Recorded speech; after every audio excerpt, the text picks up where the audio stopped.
Hello besties, welcome to my channel. As you can see by the title, the topic of this video is going to be K-pop group names. I'm gonna show you some names that I think aged awfully for various reasons and also names that were literally such bad choices, at least in my opinion, and I'm obviously gonna explain why I think these names don't work well. Obviously this is all based on my personal opinion, and if you think these names work perfectly then that's just fine. I'm also not trying to attack any group, I'm just expressing my opinion on their names. But now without further ado, let's start.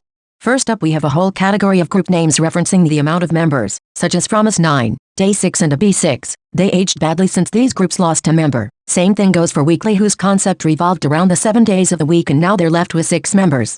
T1419. Can you believe this was not a typo but an actual group name? Because I can't. Like, I'm sorry, but with this kind of name they will stay Nugu forever, because how can you even remember how they are called? Someone randomly pressed on the keyboard, got these random letters and numbers and called it a day. BAE173. This name definitely sits at the same table with T1419. This must be a joke. At this point I've just lost all hope with these 4th gen boy group names. Why did the company do them so dirty with this name? Hongul, my love, I will get you out of there, I promise.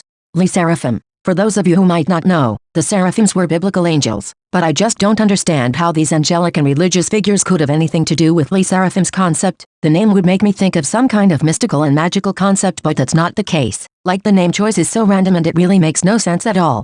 CSR. It stands for Chasarang, which means first love in Korean. It's a cute idea considering their lovely concept and the fact they're all young and bubbly, but in the future they might transition into a different concept that might not be as cute, and then I'm not sure that the name First Love will be the most suitable. Not to mention CSR is such an awful name to search up on the internet. Billie. You already know that it's awful searching them up. Billie Eilish is the one who ends up popping up whenever I try to look my girls up. So yeah, pretty terrible name choice if you ask me. Lucy. Being in the same company as Billie makes me think Mystic Story isn't the best at choosing names. Lucy is my favorite K-band. Unfortunately not many people know them, and a big reason is that when you look them up it's basically impossible getting accurate results.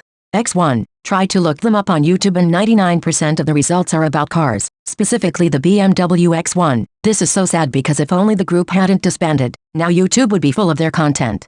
Dia. Well, the company tried. Dia is supposed to stand for Do It Amazing, but guys, try to look them up yourself. You will see that most of the things that pop up have literally nothing to do with them or K-pop in general. There is no way the company actually thought it was a good idea.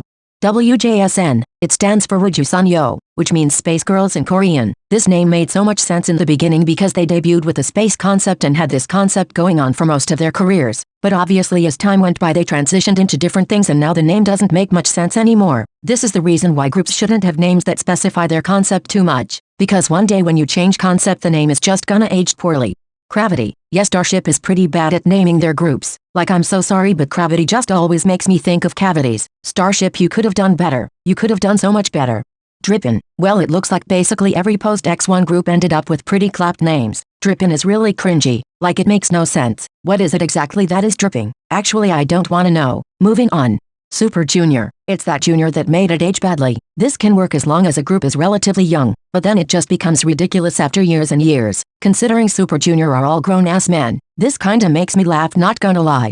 Well, okay, this was it. Those were the K-pop group names that either aged badly, are extremely hard to search, or are just plain cringe and don't make sense. Let me know what you think about the names I included, but also let me know if there are other names that you think should have never been chosen and should have stayed in the drafts. Again, I didn't mean to drag the groups, it's just that the names were kind of a hit or miss for me. Anyway, thanks for watching till the end. See you in the next video, besties.